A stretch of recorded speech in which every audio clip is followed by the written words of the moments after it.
ಸ್ನೇಹಿತರೆ, ಮುಟ್ಟಿನ ಸಮಯದಲ್ಲಿ ಮಹಿಳೆಯರು ಪೂಜೆ ಮಾಡಬಹುದಾ? ಯಾವಾಗ ಮಾಡಬಹುದು?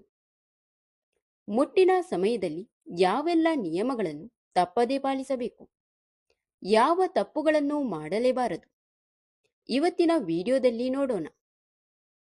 ಸ್ನೇಹಿತರೆ, ಮಾನಸ ಮಂದಾರ ಯೂಟ್ಯೂಬ್ ಚಾನಲ್ನ ಸಬ್ಸ್ಕ್ರೈಬ್ ಮಾಡಿಕೊಂಡು ವಿಡಿಯೋಗೆ ಒಂದು ಲೈಕ್ ನೀಡಿ. ನಿಮ್ಮ ಅನಿಸಿಕೆ ಏನೇ ಇದ್ದರೂ ಕಾಮೆಂಟ್ ಮೂಲಕ ತಪ್ಪದೇ ತಿಳಿಸಿ. ಪ್ರತಿ ತಿಂಗಳು ಸ್ತ್ರೀಯರು ಮುಟ್ಟಾಗುವುದು ಸಾಮಾನ್ಯ. ಆಗಿನ ಕಾಲದಲ್ಲಿ ಮುಟ್ಟಾದ ಸ್ತ್ರೀಯರು ಮನೆ ಒಳಗೆ ಬರುವಂತಿರಲಿಲ್ಲ. ಮನೆಯ ಹೊರಭಾಗ ಅಥವಾ ಮನೆ ಪ್ರವೇಶದ್ವಾರದ ಪಕ್ಕದಲ್ಲೇ ಮಲಗಿಸಿ ಅವರಿಗೆ ಒಂದು ಪ್ರತ್ಯೇಕ ಚಾಪೆ ದಿಂಬು ಹೊದಿಕೆ ಕೊಟ್ಟು ಮಲಗಿಸುತ್ತಿದ್ದರು. ಅಲ್ಲಿಯೇ ಊಟವನ್ನು ನೀಡುತ್ತಿದ್ದರು. ಕಾಲ ಬದಲಾದಂತೆ ಈಗ ಆ ಎಲ್ಲ ನಿಯಮಗಳನ್ನು ಹೆಣ್ಣು ಮಕ್ಕಳು ಪಾಲಿಸಲು ಸಾಧ್ಯವಾಗುತ್ತಿಲ್ಲ.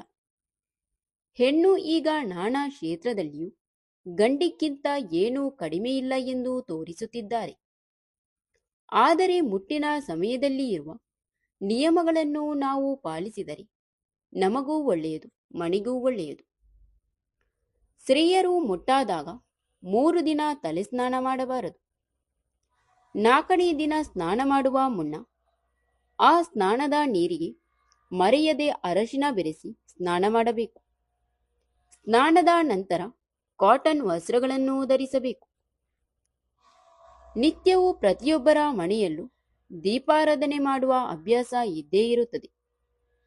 ಆದರೆ ಮನೆಯ ಸ್ತ್ರೀ ಏನಾದರೂ ಮುಟ್ಟಾದರೆ ಯಜಮಾನ ಅಥವಾ ಮನೆಯ ಹಿರಿಯರು, ಮಕ್ಕಳು ಆ ಮನೆಯಲ್ಲಿ ದೇವರ ಮುಂದೆ ದೀಪ ಬೆಳಗಿಸಬಹುದು. ಇದರಿಂದ ಯಾವುದೇ ತಪ್ಪಾಗುವುದಿಲ್ಲ. ಸ್ತ್ರೀಯರು ಮುಟ್ಟು ಮುಗಿದ 5ನೆಯ ದಿನದ ನಂತರ ಖಚಿತವಾಗಿ ಮನೆಯ ಶುದ್ಧಿಯನ್ನು ಮಾಡಬೇಕು. ಇನ್ನು ಕೆಲವರಿಗೆ 6ನೇ ದಿನ 7ನೇ ದಿನ ಆದರೂ ಮುಟ್ಟು ಮುಗಿದಿರುವುದಿಲ್ಲ. ಅಂಥವರು ಮುಟ್ಟು ನಿಂತ 7 ಅಥವಾ 8ನೇ ದಿನ ತಲೆ ಸ್ನಾನ ಮಾಡಿ ಮರುದಿನ ಆದರೂ ಮನೆಯ ಶುದ್ಧಿ ಮಾಡಬೇಕು. ಮನೆಯ ಶುದ್ಧಿ ಮಾಡದೆ ದೇವರ ಪೂಜೆ ಅಥವಾ ಸೇವೆ ಮಾಡಿದರೆ ಆ ಮನೆಗೆ ದೇವತೆಗಳ ಅನುಗ್ರಹ ಸಿಗುವುದಿಲ್ಲ ಎಂದು ಶಾಸ್ತ್ರಗಳು ಹೇಳುತ್ತದೆ. ಸ್ತ್ರೀಯರ ಮುಟ್ಟು ಮುಗಿದ 4ನೆಯ ದಿನ ನೀರಿಗೆ ಸ್ವಲ್ಪ ಕಲ್ಲುಪ್ಪು ಅಥವಾ ಅರಶಿನ ಬೆರೆಸಿ ಮನೆಯನ್ನು ಒರೆಸಿಕೊಳ್ಳಬೇಕು. ಆ ನಂತರ ಒಂದು ಚೆಂಬಿಗೆ ಅರಶಿನದ ನೀರನ್ನು ಬೆರೆಸಿ ಆ ಅರಶಿನದ ನೀರನ್ನು ಮನೆಯ ಎಲ್ಲ ಕಡೆ ಪ್ರೋಕ್ಷಣೆ ಮಾಡಬೇಕು. ಒಂದು ವೇಳೆ ಹಸುವಿನ ಗಂಜಲ ಸಿಕ್ಕಿದರೂ ಆಗುತ್ತದೆ. ಎಷ್ಟೋ ಜನರ ಮನೆಯ ಬಾಗಿಲಿಗೆ ದೃಷ್ಟಿ ಆಗಬಾರದು ಎಂದು ಕುಂಬಳಕಾಯಿ ಹಾಗೂ ಲೋಳೆ ರಸದ ಗಿಡವನ್ನು ಕಟ್ಟಿರುತ್ತಾರೆ. ಮುಟ್ಟಿನ ನಂತರ ಮನೆಯ ಶುದ್ಧಿ ಮಾಡಿದ ನಂತರ ಆ ಎಲ್ಲ ದೃಷ್ಟಿದೋಷ ದೂರ ಮಾಡುವ ವಸ್ತುಗಳನ್ನು ಬದಲಿಸಿದರೆ ಒಳ್ಳೆಯದು. ಹೀಗೆ ಮನೆಯನ್ನು ಸಂಪೂರ್ಣ ಶುದ್ಧಿ ಮಾಡಿದ ನಂತರ ನೀವು ಬಟ್ಟೆಗಳನ್ನು ಇಡುವ ಬೀರುವಿನ ಮೇಲೆ ಸಹ ಅರಶಿನದ ನೀರು ಅಥವಾ ಗಂಜಲ ಪ್ರೋಕ್ಷಣೆ ಮಾಡಿದರೆ ಬೀರುವಿನ ಒಳಗಿರುವ ಬಟ್ಟೆಗಳೆಲ್ಲ ಶುದ್ಧಿಯಾಗುತ್ತದೆ. ನಂತರ ದೇವರ ಕೋಣೆಗೆ ಬಂದು ಶುದ್ಧ ನೀರಿನಿಂದ ಒರೆಸಿ ಅರಶಿನದ ನೀರನ್ನು ಪ್ರೋಕ್ಷಣೆ ಮಾಡಿ ದೇವರ ಮುಂದೆ ದೀಪ ಬೆಳಗಿಸಬಹುದು. ದೇವರಿಗೆ ಭಕ್ತಿಯಿಂದ ಕೈ ಮುಗಿದು ಗೊತ್ತಿದ್ದು ಗೊತ್ತಿಲ್ಲದೆ ಮಾಡಿದ ತಪ್ಪುಗಳಿಗೆ ಕ್ಷಮೆ ಕೇಳಬೇಕು. ಆಗಿನ ಕಾಲದಲ್ಲಿ ಸ್ತ್ರೀಯರಾಗಲಿ ಪುರುಷರಾಗಲಿ ದೇಗುಲಗಳಿಗೆ ಹೋಗಬೇಕಾದರೆ ಸ್ನಾನ ಮಾಡಲು ನದಿಗಳಿಗೆ, ಕೆರೆಗಳಿಗೆ ಹೋಗಬೇಕಿತ್ತು. ಹೆಂಗಸರು ಏನಾದರೂ ಮುಟ್ಟಾದರೆ ದೇವಸ್ಥಾನಗಳಿಗೆ ಹೋಗುವಂತಿಲ್ಲ ಎಂಬ ನಿಯಮ ಪ್ರತಿಯೊಬ್ಬರ ಮನೆಯಲ್ಲೂ ಇತ್ತು. ಹೆಂಗಸರು ಮುಟ್ಟಾದಾಗ ದೇವಸ್ಥಾನಗಳಿಗೆ ಬರಬಾರದು ಎಂಬ ನಿಯಮವನ್ನು ಹಿರಿಯರು ತಿಳಿಸುತ್ತಿದ್ದರು. ಯಾಕೆಂದರೆ ಮುಟ್ಟಾದ ಸಮಯದಲ್ಲಿ ನದಿ ಸ್ನಾನ ಮಾಡಿದರೆ ಆ ನದಿ ಅಥವಾ ನೀರು ಕಲುಷಿತವಾಗುತ್ತದೆ ಎಂಬುದು ಇದರ ಉದ್ದೇಶ.